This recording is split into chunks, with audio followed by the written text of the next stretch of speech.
इस वीडियो में हम आपको राष्ट्रपति से संबंधित इंपॉर्टेंट फैक्ट बताएंगे और राष्ट्रपति से बनने वाले जितना भी क्वेश्चन है उसके बारे में चर्चा करेंगे। पूरा ये टॉपिक राष्ट्रपति से संबंधित है, तो आप ध्यान से देखिएगा।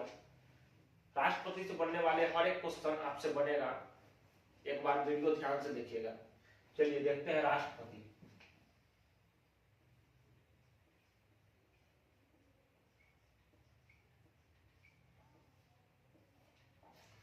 राष्ट्रपति का चर्चा हमारे संविधान के भाग 5 में किया गया है। राष्ट्रपति भाग 5 में चर्चा है राष्ट्रपति का। भाग 5 में राष्ट्रपति का चर्चा है और अनुच्छेद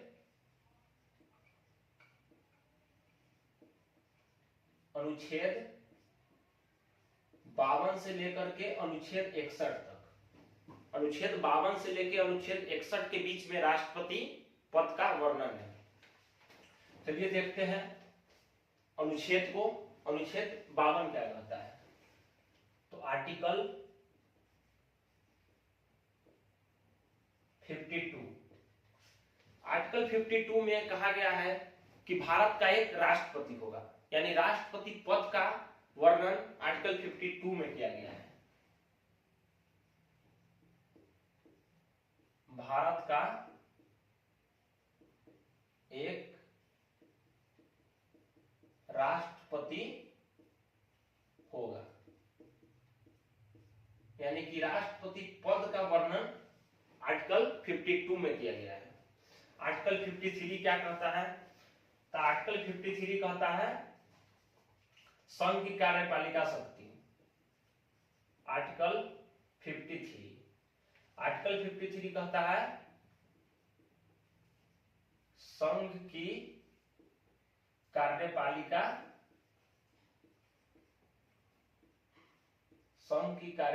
शक्ति। आर्टिकल 53 में संघ के कार्यपालिका शक्ति का वर्णन है, जिसमें कहा गया है कि राष्ट्रपति अपने शक्ति का प्रयोग या तो खुद करेगा या अपने अधीनस्थ अधिकारियों के द्वारा कराएगा।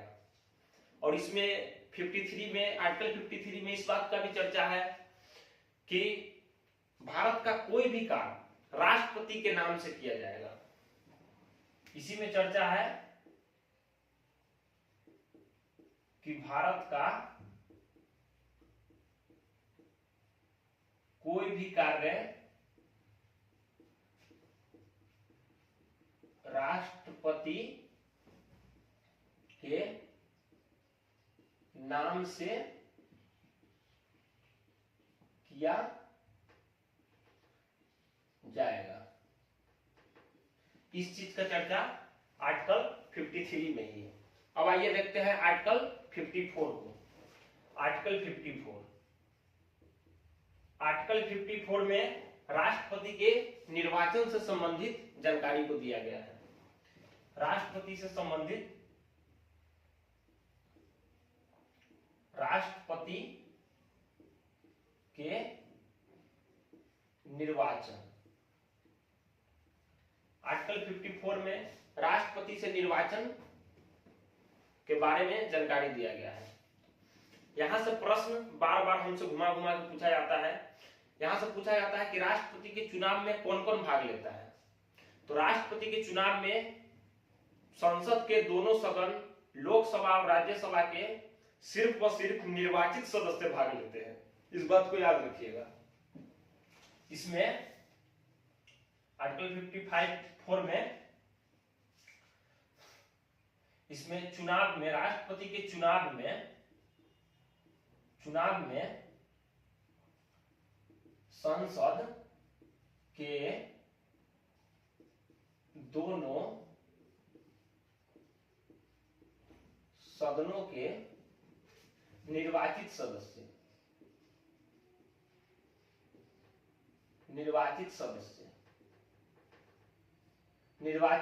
भाग लेते हैं। याद रखिएगा, मनोनीत सदस्य भाग नहीं लेते हैं। इस बात को याद रखिएगा कि राष्ट्रपति के चुनाव में संसद के दोनों सदनों के लोकसभा और राज्यसभा के निर्वाचित सदस्य भाग लेंगे, मनोनीत सदस्य भाग नहीं लेंगे। और इसमें एक दिल्ली एवं पुदुचेरी, दिल्ली एवं पुदुचेरी के विधानसभा के निर्वाचित सदस्य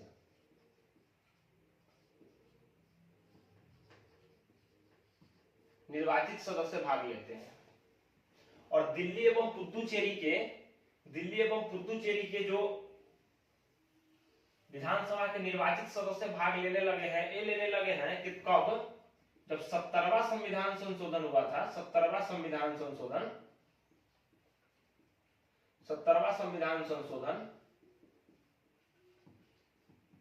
1992 में, जब 70वां संविधान संशोधन 1992 में हुआ था, तब से राष्ट्रपति के चुनाव में दिल्ली एवं पुदुचेरी से के जो निर्वाचित सदस्य हैं वो भी भाग लेने लगे हैं। अब आइए देखते हैं आर्टिकल 55।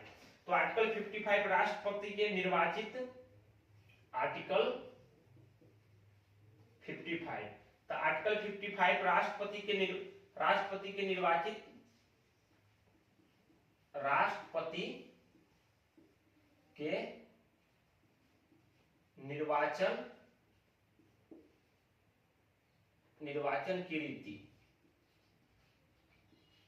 की रीति के बारे में जानकारी देता है कि राष्ट्रपति का चुनाव कैसे किया जाएगा, किस पद्धति के द्वारा किया जाएगा। तो इसका एक फॉर्मूला आता है, उसके द्वारा राष्ट्रपति का चुनाव किया जाता है। और आइए देखते हैं आर्टिकल 56। तो आर्टिकल 56 में राष्ट्रपति का कार्यकाल का चर्चा है। राष्ट्रपति के कार्यकाल,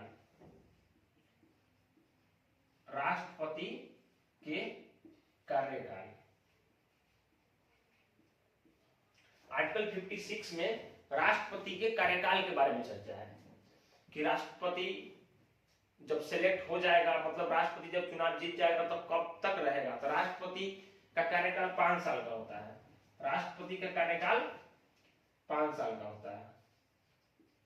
5 साल, 5 वर्ष तक राष्ट्रपति अपने पद पे बना रहता है। और इसी में चर्चा है कि राष्ट्रपति को अगर अपना त्याग पत्र देना है,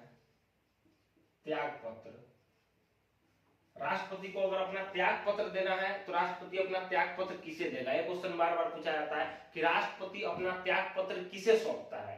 तो राष्ट्रपति अपना त्याग पत्र उपराष्ट्रपति को सौंपता है। उपराष्ट्रपति को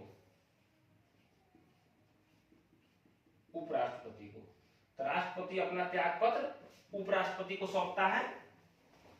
और अगर राष्ट्रपति को हटाना है तो कैसे हटाया जाएगा। तो राष्ट्रपति को महाभियोग द्वारा हटाया जाता है।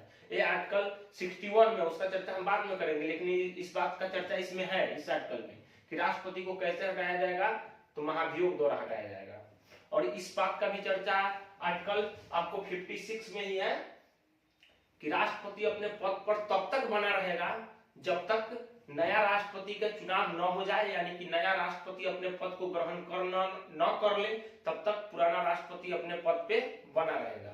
अब आइए आप देखते हैं आर्टिकल 57 को। आर्टिकल 57 में कहा गया है, आर्टिकल 57 में कहा गया है कि राष्ट्रपति का पुनर्निर्वाचन, राष्ट्रपति का पुनर्निर्वाचन,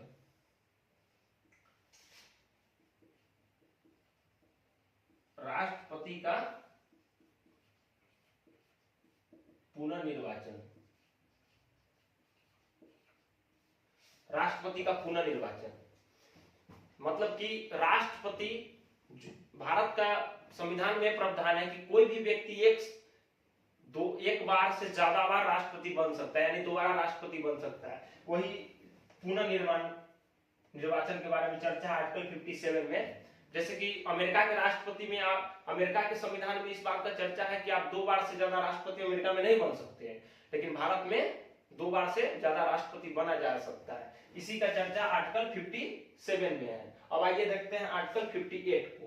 आर्टिकल 58 में, आर्टिकल 58 में इस बात का चर्चा है कि योग्यता, राष्ट्रपति की योग्यता का चर्चा है। राष्ट्रपति का योग्यता, राष्ट्रपति की योग्यता का चर्चा आर्टिकल 58 में है।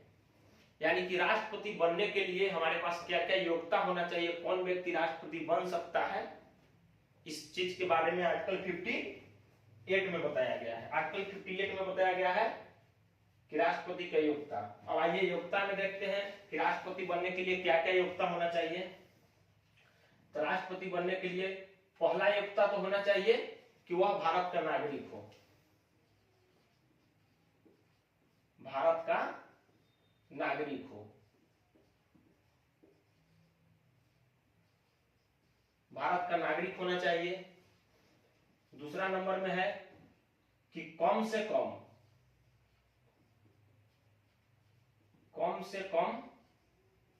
उम्र 35 वर्ष होना चाहिए। यानी कि कम से कम 35 वर्ष का होना ही चाहिए। 35 वर्ष से कम का व्यक्ति राष्ट्रपति नहीं बन सकता है। 35 वर्ष से ज्यादा होना चाहिए, उस मतलब कि ज्यादा हो सकता है लेकिन 35 वर्ष से कम नहीं होना चाहिए। तीसरा नंबर में है कि किसी भी लाभ के पद पर न हो, यानी कि कोई भी सरकारी जॉब में न हो, ये सब है। तो लाभ के पद पर नहीं होना चाहिए,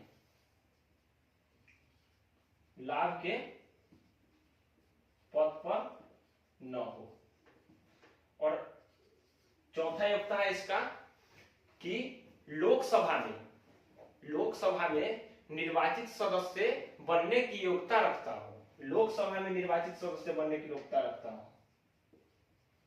लोकसभा में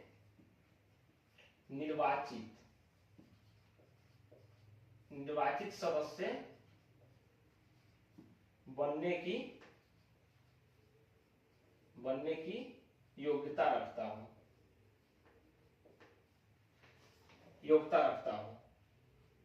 इस क्वेश्चन को बार बार पूछा जाता है कि राष्ट्रपति बनने के लिए कौन सा योग्यता होना चाहिए।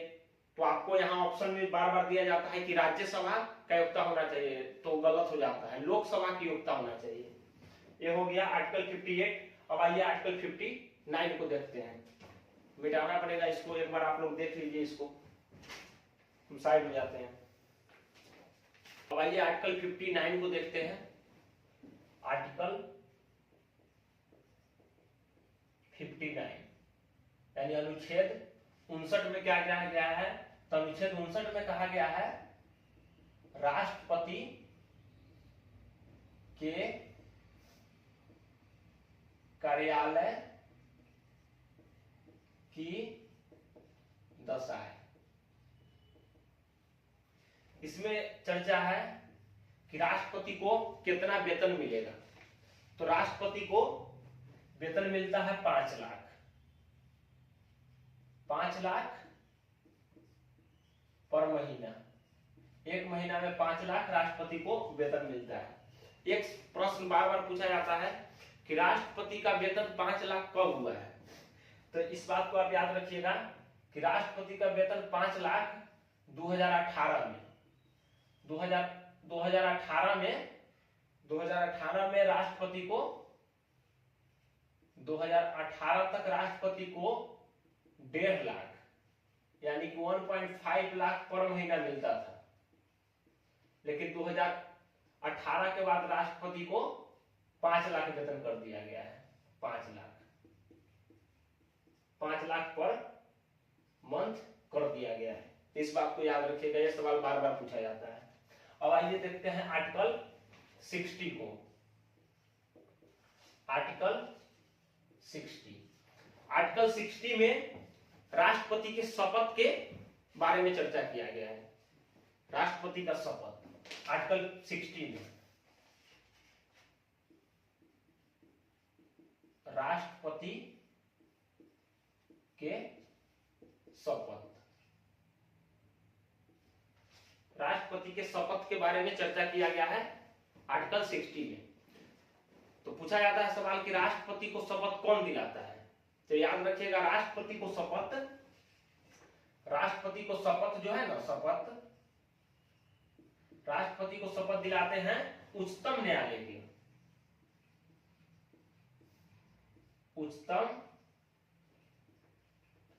उच्चतम न्यायालय के मुख्य न्यायाधीश,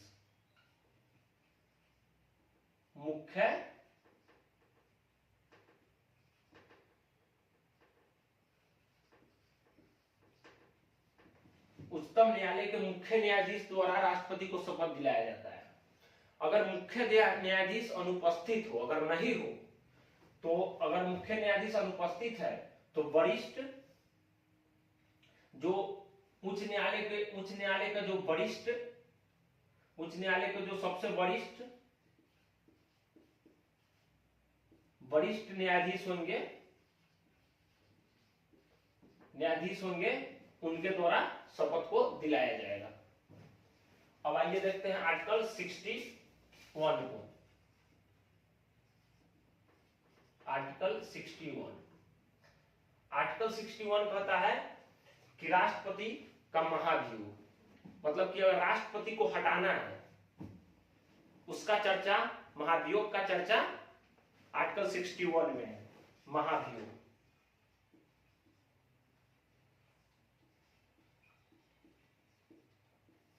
राष्ट्रपति पर अगर महाभियोग, राष्ट्रपति को हटाया जाता है महाभियोग के द्वारा, अगर राष्ट्रपति पर महाभियोग चलाया जाएगा तो इसका जानकारी राष्ट्रपति को 14 दिन पहले देना होता है। राष्ट्रपति को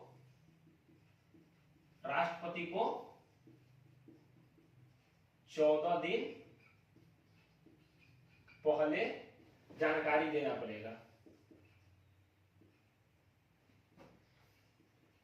जानकारी देना होता है।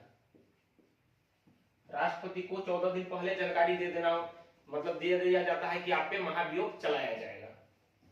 और एक प्रश्न बार बार पूछा जाता है कि राष्ट्रपति पर महाभियोग किस, मतलब संसद के कौन सा सदन से लागू किया जाएगा। तो राष्ट्रपति पर महाभियोग आप संसद के किसी भी सदन से चला सकते हैं, या तो लोकसभा से चालू कर सकते हैं या राज्यसभा से। तो महाभियोग किसी भी सदन से, किसी भी सदन से चालू किया जा सकता है। यह प्रश्न पूछता है, यह प्रश्न आपसे पूछेगा कि अगर राष्ट्रपति पे महाभियोग लागू करना है तो हम कौन सा सदन से चालू करेंगे। आपको ऑप्शन दे देगा लोकसभा, राज्यसभा, विधानसभा, विधान परिषद। बस एक ऑप्शन आपको लगा देना है, उसमें से या तो दिल्ली रहेगा राज्यसभा, नहीं तो लोकसभा एक ऑप्शन रहेगा, नहीं तो कोई ऑप्शन में दिल्ली रहेगा, ए और बी दोनों, तो उसके साथ जाना है आपको। अब ये हो गया महाभियोग। आइए अब चर्चा करते हैं हम राष्ट्रपति से कुछ संबंधित कुछ और आर्टिकल है जो राष्ट्रपति से संबंधित बहुत महत्वपूर्ण है, जो बार बार हमारे एग्जाम में पूछा जाता है। उस आर्टिकल को भी हम देख लेते हैं। आप लोग एक बार इसको देख लीजिए।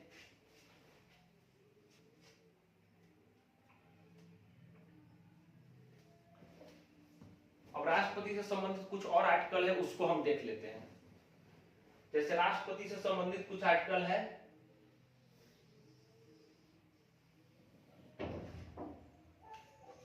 जैसे आर्टिकल जिसमें आता है आपको आर्टिकल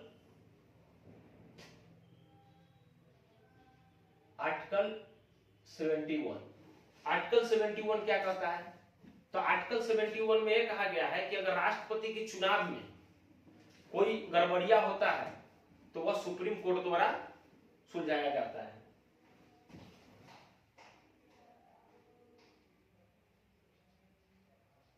तो राष्ट्रपति के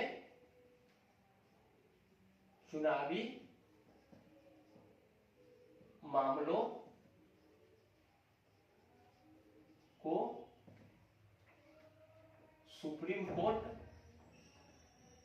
द्वारा देखा जाता है। और एक आर्टिकल आता है आर्टिकल 72।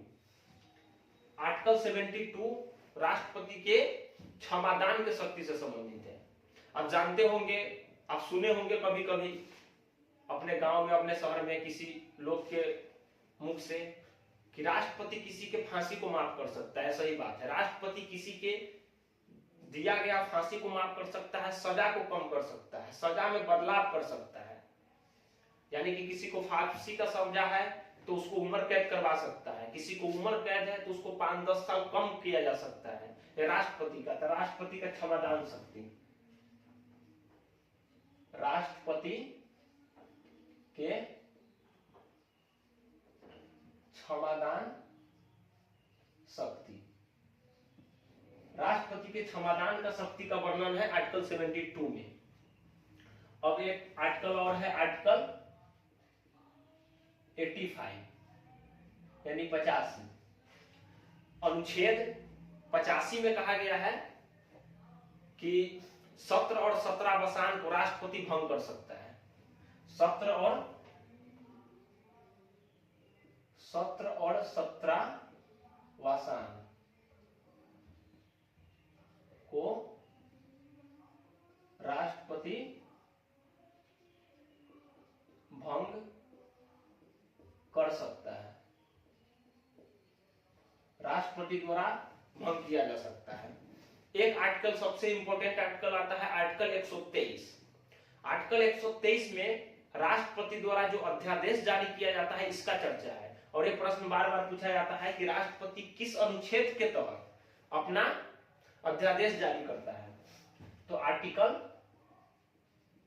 अनुच्छेद 123, अनुच्छेद 123 में राष्ट्रपति के अध्यादेश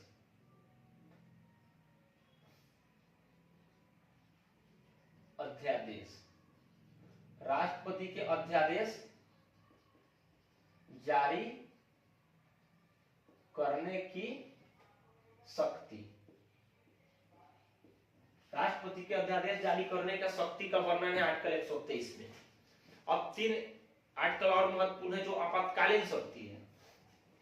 एक आपको हम बताते हैं आपातकालीन शक्ति। देखिए आपातकालीन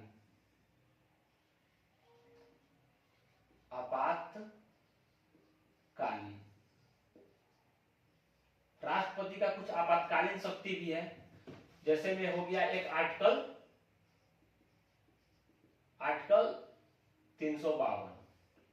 आर्टिकल 352 में आपातकाल, जो आप सुने होंगे कि इमरजेंसी लगा है, तो इमरजेंसी आर्टिकल 352 के तहत ही लगाया जाता है और वो राष्ट्रपति के शक्ति के अंतर्गत आता है। आपातकालीन शक्ति, आपातकाल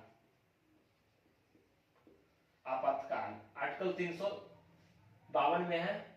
और एक आता है आर्टिकल